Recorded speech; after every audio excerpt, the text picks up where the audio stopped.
మళ్ళా అవసరం. మెలకువగా ఉండుడి, మెలకువగా ఉండండి, విశ్వాసమందు నిలకడగా ఉండండి, పౌరుషం గలవారై ఉండండి, బలవంతులై ఉండండి. ఆమేన్. హల్లెలూయా.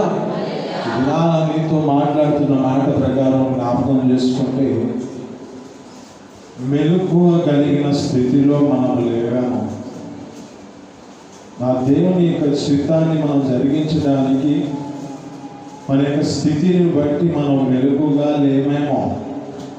దేవుని యొక్క సన్నిధిలో మీతో మాట్లాడిన దినాన, రెండవ దినాన ఏం చెప్పారంటే గనులు ఘనకార్యాలు కల్పించుకుంటారు, వారు చేసిన ఘనకార్యములు బట్టి నిలిచి ఉంటారు.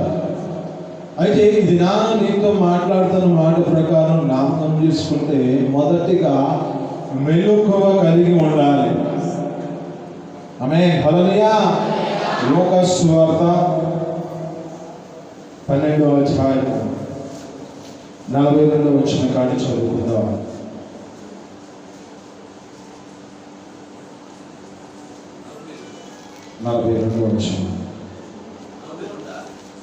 లూకాసు సువార్త 12వ అధ్యాయం 42వ వచనం.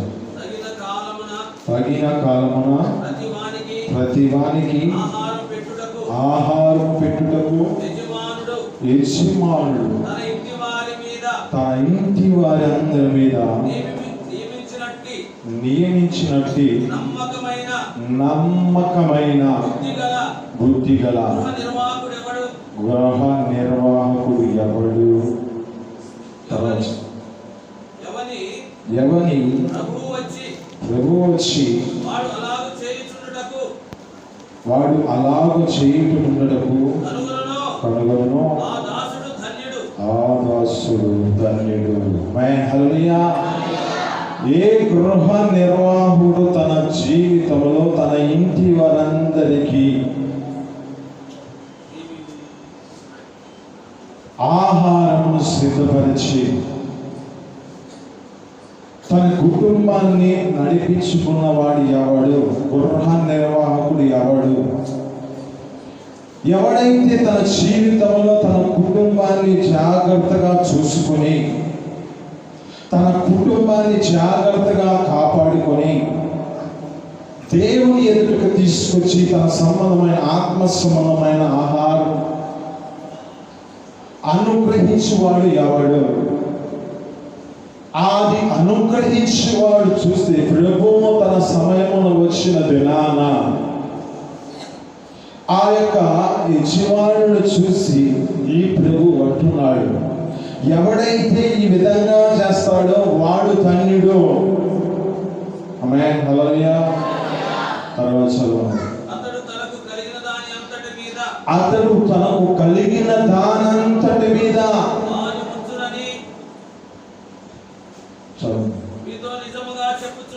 మీతో నిశ్చయముగా చెబుతున్నాను, అయితే ఆ దాసుడు నా యజమానుడు వచ్చుట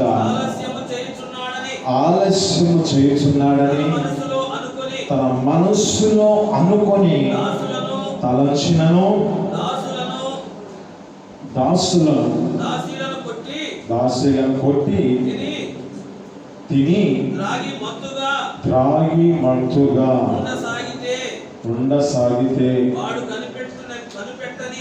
వాడు కనిపెట్టని సమయములో దినములలో ఎరుగని గడియలలో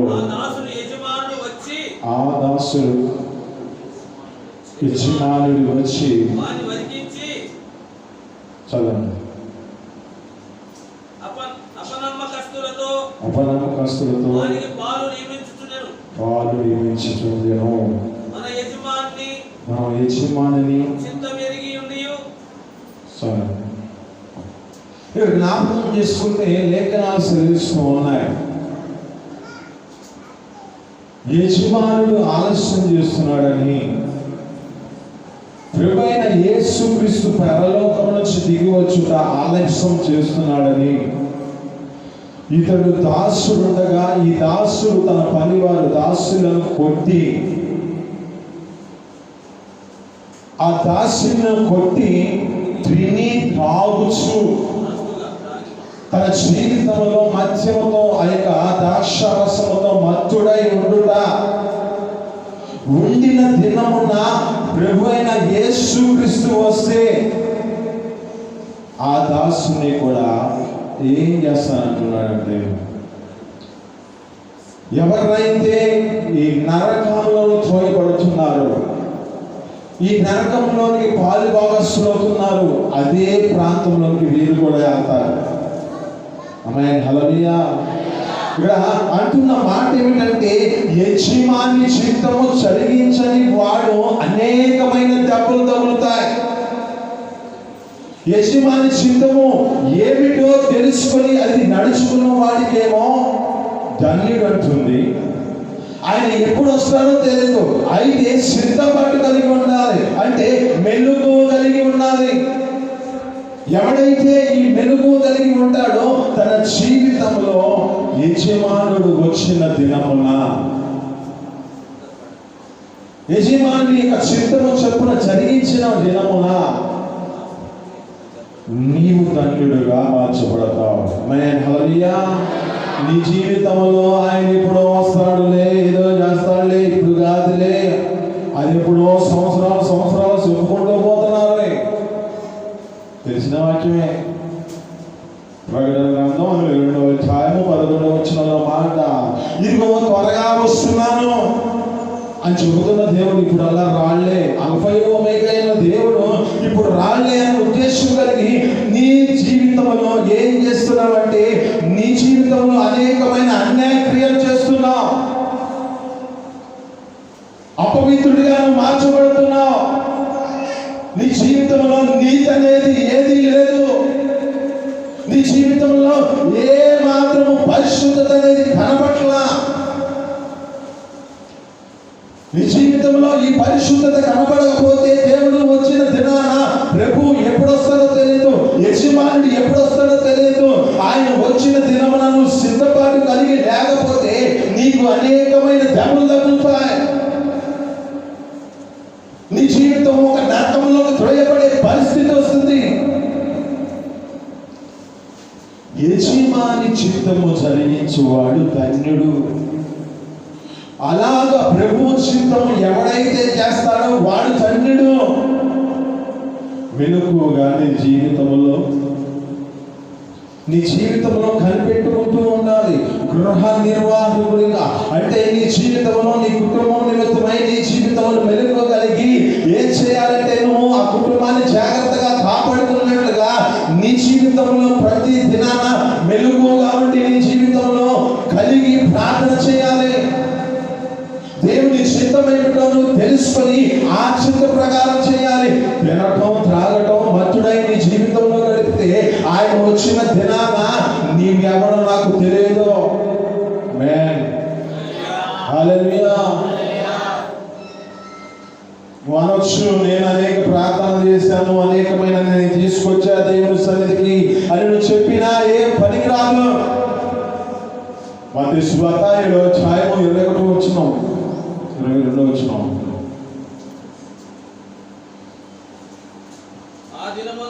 ఆ దినమందు అనేకులు నన్ను చూచి ప్రభువా ప్రభువా నీ నామమున మేము ప్రవచింపలేదా, మీ నామమున మేము దెయ్యాలను ఎల్లగొట్టలేదా, మీ నామమున మేము అయిన అనేకమైన దెయ్యాలను ఎల్లగొట్టలేదా, అద్భుతాలు చేయలేదా అని చెప్పుదురు. నేను మిమ్మల్ని ఎన్నడూ ఎరగను, అక్రమము చేయవాళ్ళ నా యొక్క నుంచి పోండి చెబుతారు. ఆమేన్, హల్లెలూయా. ఈ జీవితంలో సిద్ధపాటు అంటే మెలకువ కలిగిన జీవితం కలిగి ఉండాలి. మెలకువ అంటే రాత్రి అంతా మెలకువగా ఉంటే సరిపోదు. మెలకువ కలిగి ప్రార్థన చేస్తాం. అది రంకలేస్తుంది అపవాది తన ప్రయత్ని చేత ఎవరిని తీసుకుందామా, ఎవరిని లాక్కుందామా, ఎవరిని నా యొద్దకు తీసుకొని నాలో సమూహంలో చేర్చుకోవాలని ఆలోచన కలిగింది. అది చూస్తే చిన్నదే, కానీ దాని యొక్క స్వరము గంభీరంగా ఉంది. అది నాలుక తెరిచి ఎవరిని మింగుదామని చూస్తున్నది. అపవాది మీలో కొందరిని శోధిస్తుంది. హల్లెలూయా. అయితే ఇక్కడ జ్ఞాపకం చేసుకుంటే నీ జీవితంలో ఏం చేయాలంటే మొదటిగా మెలుకోగలిగి యజమాని చిత్తం ఏమిటో నువ్వు తెలుసుకొని ఆ యజమాని చిత్త ప్రకారం నువ్వు జరిగించాలి. హల్లెలూయా. మీరు ఏదో నీరసంగా ఉన్నట్టున్నారు. హల్లెలూయా.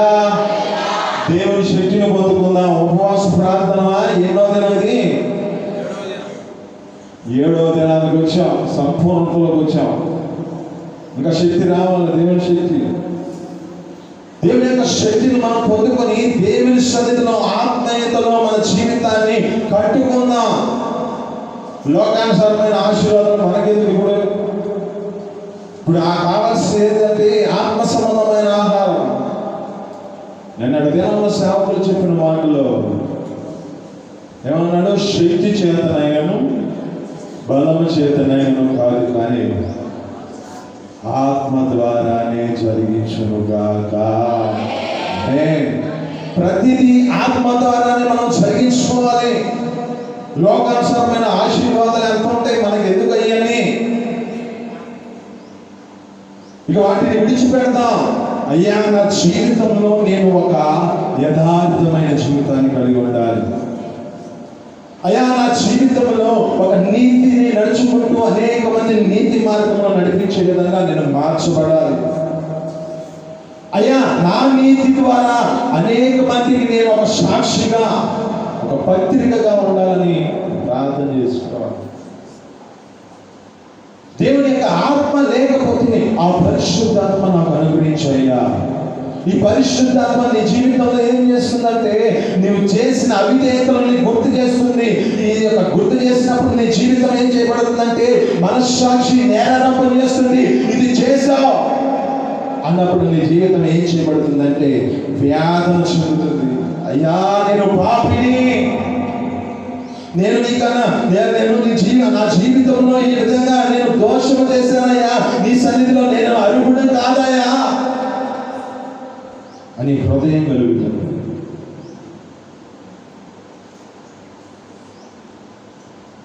దేవుని యొక్క సన్నిధికి నడిపించబడిన మన జీవితంలో ఏం చేయబడాలంటే దేవుని చిత్తాన్ని జరిగించే వారిగా మన జీవితాలను అప్పగించుకోవాలి. మెరుగుగలిగి నీ జీవితంలో ఏది కావాలో ఆశీర్వాదాలు, నీ జీవితంలో ముందు నీ స్థితి ఏ విధంగా ఉంది, అయ్యా నా జీవితంలో ఏది కొరతగా ఉంది. వచ్చాడు ఒక వ్యక్తి, ప్రభు అయిన యేసుక్రీస్తు ఎదురుకు వచ్చి అంటున్నాడు. ఏమంటున్నాడు? అయ్యా, ఆ పరలోకానికి వెళ్ళాలి, నేనేం చేయాలి? ఆశ ఉంది బాగానే. అయితే అక్కడ జ్ఞాపకం చేసుకుంటే ప్రభు అయిన యేసుక్రీస్తు అంటున్నాడు, అతనికి అన్నీ చెబుతున్నాడు. పద్యాకంలో ఆయన చెబుతున్నాడు, అయ్యా నేను ఈ బాల్య దినం నుంచి నడుచుకున్నాను, ఈ నా చిన్ననాటి నుంచి నేర్చుకున్నా, నా పితరులు నడుచుకున్నారు, నేను నడుచుకున్నా అంటున్నాడు. హల్లెలూయా. హుషారుగా, ఇంకా గట్టిగా, ఇంకా వాళ్ళు పెంచాలి. హల్లెలూయా.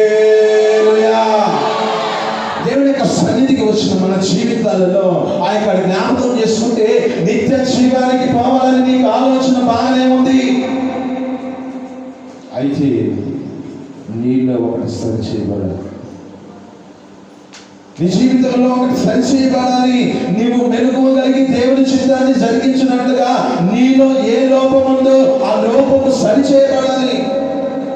ఎప్పుడైతే సరి చేయబడుతుందో ఆ నిత్య జీవానికి వెళ్తాం. ఆమేన్. హల్లెలూయా. యేసు అతనిని ప్రేమించి, నీకు ఒకటి పొదువుగా ఉంది. ఆమేన్. హల్లెలూయా. ఈ విధంగా సేవకులు జరిగితే ఏమంటారు? దేవుని యొక్క సన్నిధికి వచ్చిన మన జీవితాల్లో దేవుడు ఏ విధంగా మాట్లాడుతున్నాడు, నాలో ఏది సరి చేసుకోవాలి, నా జీవితంలో ఈ వాక్కుల ద్వారా నా యొక్క జీవితంలో ఏ విధంగా నేను మార్చబడితే అనేక మందికి సాక్షులుగా ఉంటాను, నా జీవితం ద్వారా నేను ఒక పరలోకానికి వెళ్తుండగా నా జీవితం చూసి అనేక మంది ఏ విధంగా నేర్చుకోవాలని ఆలోచన కలిగి నీ జీవితాన్ని నువ్వు సరి చేసుకోవాలి. హల్లెలూయా. ఇతని జీవితం జ్ఞాపకం చేసుకుంటే నిత్య జీవానికి వెళ్ళాలని ఆలోచన బాగానే ఉంది, కానీ అతన్ని ప్రేమించి చెబుతున్న మాట ఏమిటంటే నీకు కలిగిన ఆస్తిని అమ్మేసే, వేగలకి ఇచ్చేసే. అతను మొక్కం చెప్పుకోచుకున్నాడు, జ్ఞాపకం చేసుకుంటే దుఃఖపడుచు ఉంది. అతనికి దుఃఖం ఎందుకు వచ్చింది? ఆయన ఏం మాట్లాడాడు? హల్లెలూయా. అతడు ఒక జ్ఞాపకం చేసుకుని వ్యసన పడి ఆ యొక్క వ్యక్తి అక్కడ నుంచి వెళ్ళిపోతున్నాడు. అప్పుడు అంటున్నాడు పరలోకం, దేవుడు అంటున్నాడు, ధనవంతుడు పరలోకంలో ప్రవేశించడం ఎంత ధన్యవాదం. ధనవంతుడు పరలోక రాజ్యంలోనికి ప్రవేశించడం కంటే శృతి గచ్చములు వంటెదుట సులభము. దేవుని యొక్క చిత్తాన్ని జరిగింది. దేవుని యొక్క చిత్తాన్ని మనం జరిగించుకుందాం. ఒకటి, మెలుకోగలిగి దేవుని చిత్తం జరిగించుట. దేవుని సన్నిధిలో మెలుకోగలిగి నీ కుటుంబాన్ని జాగ్రత్తగా కాపాడుకుంటా. రెండవదిగా జ్ఞాపకం చేసుకుందాం, విశ్వాసమందు నిలకడగా ఉండటం. విశ్వాసమందు నిలకడగా ఉండటం. రేపు జీవితం జ్ఞాపకం చేసుకుంటే, ఏబి యొక్క పరిస్థితి జ్ఞాపకం చేసుకుంటే, ఏ ఒక్కో సమస్తము అనేకమైన ఆస్తులు ఉన్నాయి, ఎద్దులు ఉన్నాయి, గాడిదలు ఉన్నాయి, అనేకమైనవి ఉన్నాయి, తన కుటుంబం ఉంది, ఇవన్నీ సమృద్ధిగా ఉంది. కానీ ఒక దినాన పరిస్థితి అంతా కనుమరుగైపోయింది. ఒక్కొక్క వ్యక్తి ఒక్కొక్క ప్రాంతం నుంచి వస్తున్నాడు. ఆ ఒక్కొక్క వ్యక్తి వస్తుంటే అతని జీవితంలో గుండె పగిలిపోయే స్థితి అది కాదు. ఇక్కడికి నేను ఒక్కడిని మాత్రమే వెళ్ళి వచ్చాను, నేను ఒక్కడిని మాత్రమే వచ్చాను, నేను ఎక్కడ మాత్రమే వచ్చానని చెబుతుంటూ ఉన్నది. ఆ మాట చూస్తే తన జీవితంలో గుండె పగిలిపోవాలి. అని తన జీవితంలో అక్కడ అంటాడు, నేను దిగంబరుడిగా వచ్చాను, దిగంబరుడిగా నేను కాను, ఇవన్నీ నాకు యెహోవా ఇచ్చాను, యెహోవా తీసుకున్నాను, యెహోవా నామమునికి స్తుతి కలుగును గాక. ఆమేన్, హల్లెలూయా. తన జీవితంలో తనకు కలిగినవన్నీ కోల్పోయాడు, ఆయన దేవుని యందు నిరీక్షణ కలిగి ఉన్నాడు. ఇంకా నువ్వు జ్ఞాపకం చేసుకుంటే తన శరీరం అంతా కురుకుల చేత నింపబడి తన జీవితంలో పెంకులతో తీరుకుంటున్న సమయంలో తన పక్కనున్న భార్య, ఈ భార్యలోకి వచ్చింది అపవాది. హల్లెలూయా. ఈ అపవాది భార్యలోకి వచ్చి అంటుంది, ఇంకెంత సోపు ఉంటావా, ఎంతకాలం ఉంటాను? దేవుని దూషించి యథార్థతను విడిచిపెట్టి మరణంగా. ఒకసారి చదవండి 2వ అధ్యాయం 9వ వచనం. హెబ్రీ గ్రంథం. అతని భార్య వచ్చి ఇంకను యథార్థత వదలకుందువా, దేవుని దూషించి మరణము కమ్మైనను. అందుకతడు మూర్ఖురాలు మాట్లాడినట్లు మాట్లాడుతున్నావు, మనము దేవుని వలన మేలు అనుభవించాం కదా, కీడు కూడా అనుభవింపతగదా.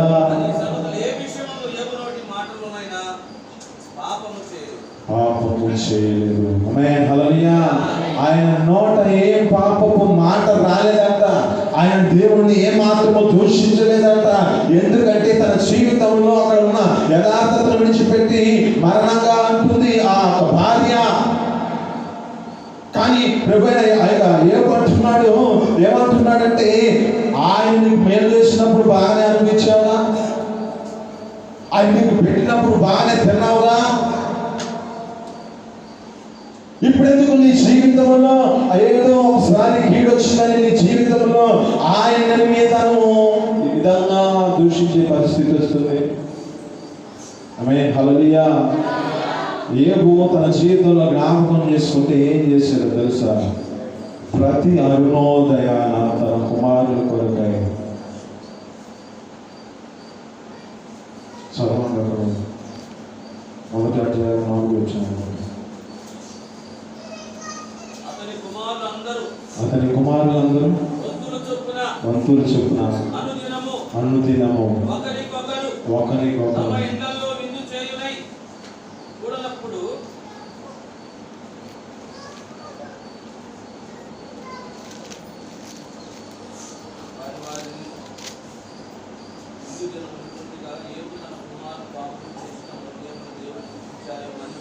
ఐదో వచనంలో చివరిలో వారి ఇంటి దినము పూర్తి కాగా యోబు తన కుమారులు పాపం చేసి తమ హృదయములలో దేవుని దూషించురేమో అని వారిని పిలువనంపించి వారిని పవిత్రపరిచి అరుణోదయమున లేచి వారిలో ఒక్కొక్కరి నిమిత్తము దహన బలి నర్పించుచు వచ్చెను. యోబు నిత్యము అలాగు చేయుచుండెను. ఆమేన్, హల్లెలూయా. ఆయన ధనవంతుడు, యథార్థవంతుడు, న్యాయవంతుడు. అతని జీవితంలో యథార్థవంతుడుగా అతని జీవితంలో సమస్తము అతనికి ఆస్తి గలవాడే. ఇవన్నీ నాకెందుకు ఇక దేవుడు అని అనుకోలా.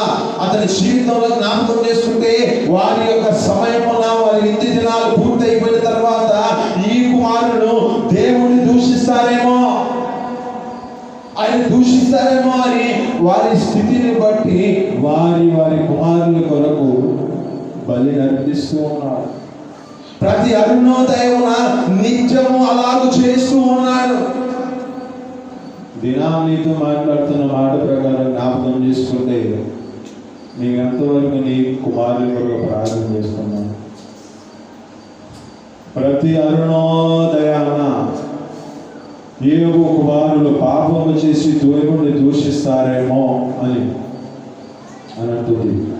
కనుక ఇక్కడ యోబు యొక్క జీవితంలో జ్ఞాపకం చేసుకుంటే ఏ పాపము చేయలేదు. దేవుని యందు నిరీక్షణ ఒకటి మాత్రమే ఉన్నది. 19వ అధ్యాయం 25వ వచనం.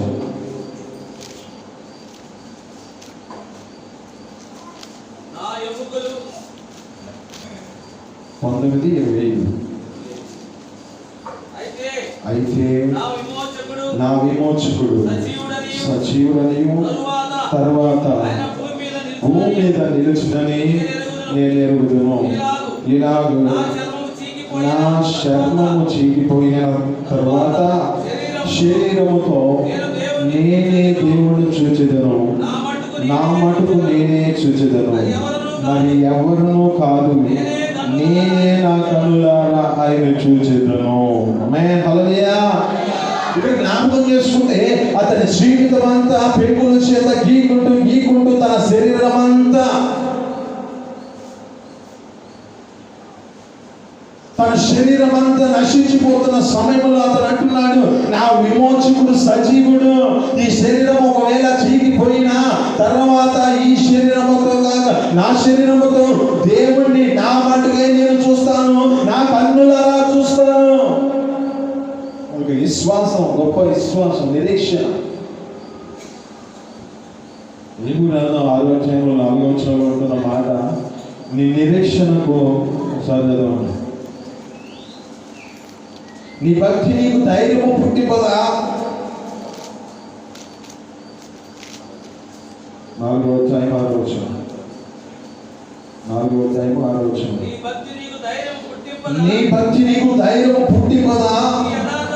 యథార్థ ప్రవర్తన నిరీక్షణకు ఆధారము కాదా. ఆమేన్, హల్లెలూయా. మీరేదో మరలా స్లో అయిపోయారు.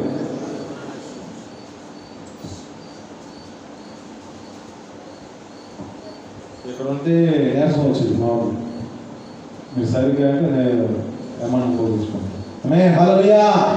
ఒకసారి చెప్పండి హల్లెలూయా. అర్థమైన వాళ్ళు హల్లెలూయా చెప్పండి. అర్థం కాని వాళ్ళు హల్లెలూయా చెప్పండి. మెరుగు కలిగిన వాళ్ళు హల్లెలూయా చెప్పండి.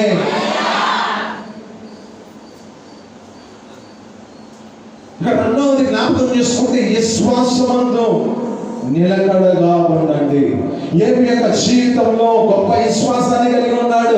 ఆ యొక్క జీవితం ఏమిటంటే తన జీవితంలో ఈ శరీరము చీకిపోయినా మరలా నేను నా మటుకు దేవుణ్ణి చూస్తాను, మరి ఎవరు కాదు కానీ నా కన్నులారా నేను దేవుణ్ణి చూస్తాను అంటున్నాడు. పరిస్థితి ఏమో తన జీవితం అంతా ప్రతిదీ కోల్పోయొచ్చాడు. తనకున్న సర్వమంతా కోల్పోతూ తనకు కలిగిన కుమారులంతా చనిపోయారు. ఆ స్థితిలో దేవుడి నామానికి స్తుతి కలుగునని తన జీవితంలో పలుకుతూ ఉన్నాడు. ఇక తర్వాత తన శరీరంలో కూడా అప్పగించిన అపవాది తన జీవితంలో ఆ శరీరం అంతా పురుగుల చేత నింపబడినా అతని జీవితం ఏ మాత్రము నిరీక్షణ కోల్పోలా. ఆమేన్ హల్లెలూయా. మన రోగం వస్తే ఎంతవరకు, మన విశ్వాసం ఎంతవరకు? తలనొప్పి 2 రోజులు ఉంటే కొండని అనుకుంటారు, 3 రోజులు ఉంటే పొందలే అనుకుంటారు, 5 రోజులు నాకు ఇక కాదంటారు. ఆమేన్ హల్లెలూయా. అయితే ఇక్కడ జ్ఞాపకం చేసుకుంటే లేఖనాలు సెలవిస్తూ ఉన్నాయి, మీలో కొందరిని అపవాది శోధిస్తుంది, 10 దినాలు శ్రమ కలుగుతుంది, ఈ 10 దినాలు నమ్మకంగా జీవిస్తే జీవ కిరీటం అనుగ్రహిస్తానంటున్నాడు. ఒకటి, నీ జీవితంలో మెలుగుగలిగి ఉండాలి. యజమాని చిత్తం ఏమిటో జరిగించినట్లుగా నీ జీవితము మెలుగుగలిగి ప్రార్థన చేసుకోవాలి. నీ కుటుంబం కొరకై గృహ నిర్వాహకుడివై. 2, నీ జీవితంలో ఏం చేయాలంటే నీవు విశ్వాసముతో నిలకడగా ఉండు. ఎన్ని శ్రమలు వచ్చినా, ఎన్ని శోధనలు వచ్చినా, ఎన్ని నీ జీవితంలో నీ శరీరములో చీకిపోయినా, ఎన్ని వ్యాధులు వచ్చినా నీ జీవితంలో దేవుడు నాకున్నాడు, ఏనే స్వస్థపరుస్తాడు, నీ విశ్వాసము నేను స్వస్థపరుస్తుంది. ఆమేన్ హల్లెలూయా. ఎవరి విశ్వాసం ఎవరు స్వస్థపరుస్తుంది? ఎవరైతే విశ్వాసము కలిగి ఉంటారో వారి జీవితంలోనే స్వస్థపరుస్తుంది. ఆమేన్ హల్లెలూయా. ఒకసారిగా చెప్పండి హల్లెలూయా. నిద్రపోయాడు హల్లెలూయా చెప్పండి. మెలుగుగా ఉన్నారు. ఆమేన్. అయితే ఇక్కడ జ్ఞాపకం చేసుకుంటే విశ్వాసమందు నిలకడగా ఉండండి అంటుంది. 3వదిగా పౌరుషం గలవారై ఉండండి అన్నాడు. పౌరుషం గలవారై ఉండండి. ఈ పౌరుషం ఎక్కడ కావాలా? లోక సంబంధమైనది కాదు. ఇది ఒక వ్యక్తి పోరాడుతున్నాడు. ఆమేన్ హల్లెలూయా.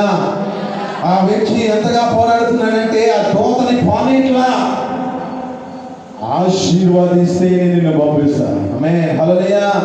ఆ దూతతో తన జీవితంలో జ్ఞాపకం చేసుకుంటే ఏ మాత్రం విడిచిపెట్టట్లా.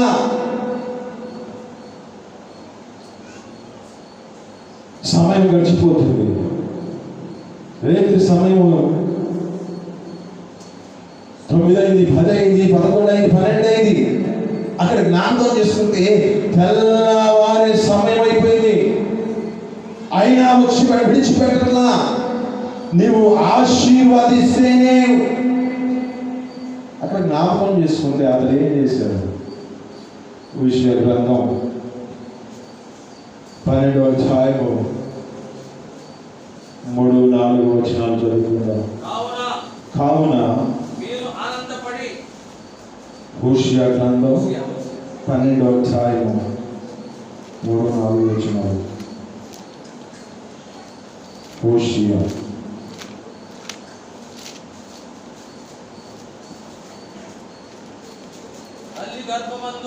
తల్లి గర్భమందు యాకోబు తన సహోదరుని మడిమెను పట్టుకొనెను.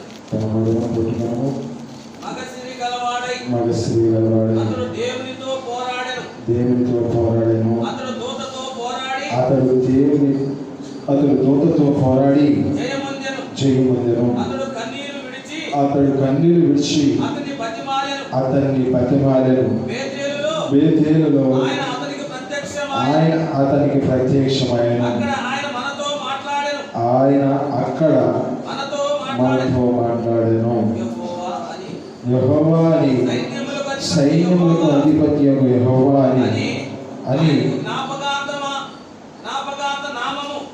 ఆయనకు జ్ఞాపకార్థ నామము. కాబట్టి నీవు నీ దేవుని తట్టు తిరగవలెను.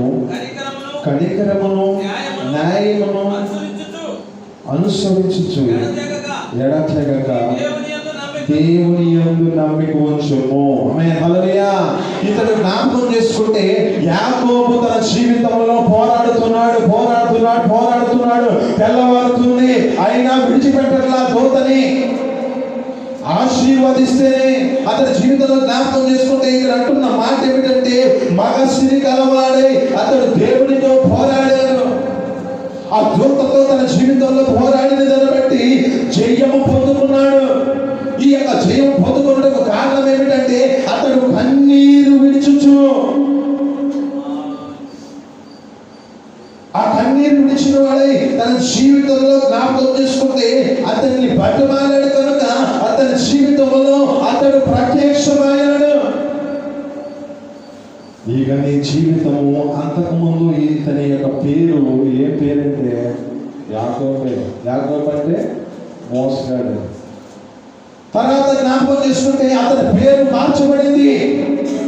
దూత అతనికి పేరు పెట్టింది. ఏమని పెట్టింది?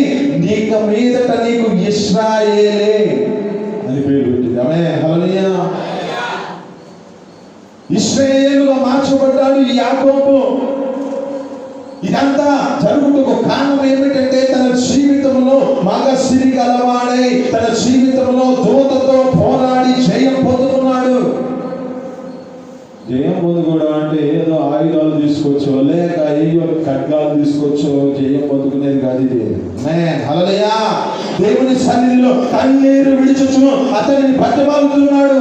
యోబు గ్రంథం 8వ అధ్యాయము 6వ వచనం అనుకుంటా, 5వ వచనం అనుకుంటా చదవండి. యోబు గ్రంథం 8వ అధ్యాయం 5వ వచనం.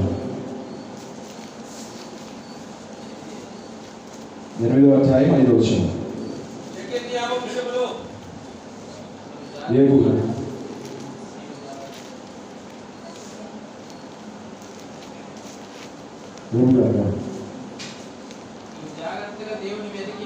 నీవు జాగ్రత్తగా దేవుని ఎదుగుతున్న ఆ సర్వశక్తినగు దేవుణ్ణి బ్రతిమాలుకుని ఎడల నీవు పవిత్రుడవై యథార్థవంతుడైన ఎడల నిశ్చయముగా ఆయన శ్రద్ధ నిలిపి నీ నీతికి తగినట్లుగా నీకు కలిగిన నివాస స్థలమంతటా వర్ధిల్ల చేయను. ఆమేన్, హల్లెలూయా. హుషారుగా చెప్పండి హల్లెలూయా. అర్థమైన వాళ్ళు హల్లెలూయా చెప్పండి. హల్లెలూయా. అయితే ఇక్కడ జ్ఞాపకం చేసుకుంటే ఇక్కడ అంటున్న మాటలు ఏమిటంటే, నీవు జాగ్రత్తగా దేవుణ్ణి ఎతికిన ఎడల, ఆ సర్వశక్తుని యొక్క దేవుణ్ణి బ్రతిమాలుకొని ఎడల నీవు పవిత్రుడివై యథార్థ హృదయుడివై ఉండి ఆయన నీ యందు శ్రద్ధ నిలిపి నీ నీతికి తగినట్లుగా నీకు కలిగిన నివాస స్థలమంతటిని వర్ధిల్ల చేయును. ఆమేన్, హల్లెలూయా. యాకోబు యొక్క జీవితంలో జ్ఞాపకం చేసుకుంటే యాకోబు యొక్క స్థితి, ఏ ప్రాంతానికి వెళ్ళాడు? తన మామ ప్రాంతానికి వెళ్ళాడు. యాకోబు ఎక్కడ నివాసం కలిగి ఉన్నాడు ఆ ప్రాంతం అంతటా, అతడు ఏ ప్రదేశంలో నివాసం కలిగి ఉన్నాడో ఆ ప్రదేశం అంతటా ఆశీర్వదించబడింది. ఆమేన్. లాభానికి సమృద్ధిగా ఉంది ఇతడు వచ్చిన తర్వాతే. కానీ యాకోబుని మోసగిస్తూనే ఉన్నాడు. లాభాను 10 మార్లు మోసం చేశారు. ఈ యాకోబు తక్కువ ప్రేమలో పడి తన జీవితం అంతా అక్కడ చదువుకుందాం ఒకసారి. విషయం 12వ అధ్యాయం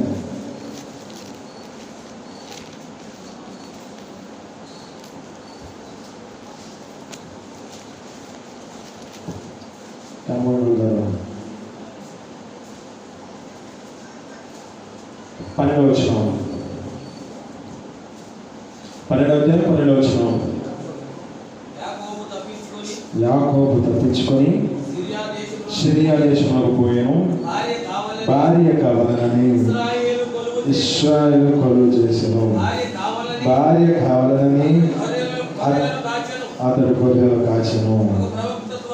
చాలా ఇక్కడ జ్ఞాపకం చేసుకుంటే అతడు భార్య కావాలని కొలువు చేశాడు. ఆ ప్రదేశం నుంచి వెళ్ళి సిరియా దేశంలోకి పోయాడు. భార్య కావాలని ఇశ్రాయేలు కొలువు చేసాను.